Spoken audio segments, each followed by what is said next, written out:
Hello friends, जय Jagannath. Welcome कर मो चैनल को। तो आज आम बनवा गोटे चटपटा रेसिपी जेहेतु आंब सीजन चलती मुझे आंब कोरारे खटा रेसिपी नहीं आसी।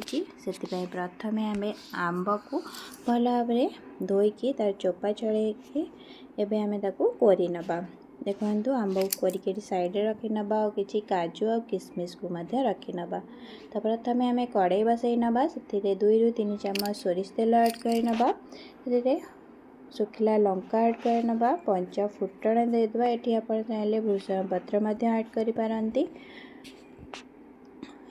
एबे आम से आंब कोरा को ऐड करिकी स्वाद अनुसार लुण हाफ चामच हलदी गुंड देकी भल भाव गोलाई नबा।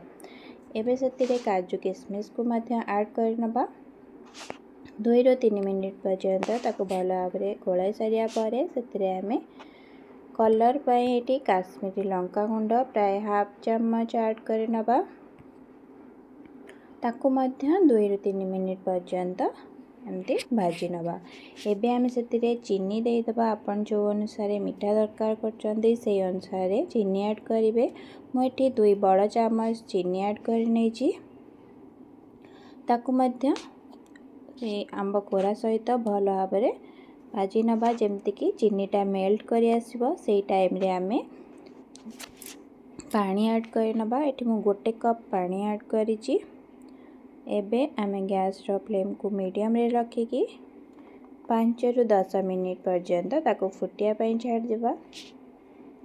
एबे देखो जी आमर खट्टा गाढ़ा दरकार से अनुसार बनीगला। तो ये आम हाफ चामच जीरा लंका गुंड ऐड कर नबा और गैस रो फ्लेम को ऑफ करी आम सर्व करवा। देखो प्रस्तुत हो गला आंब कोरारे खट्टा बहुत जल्दी।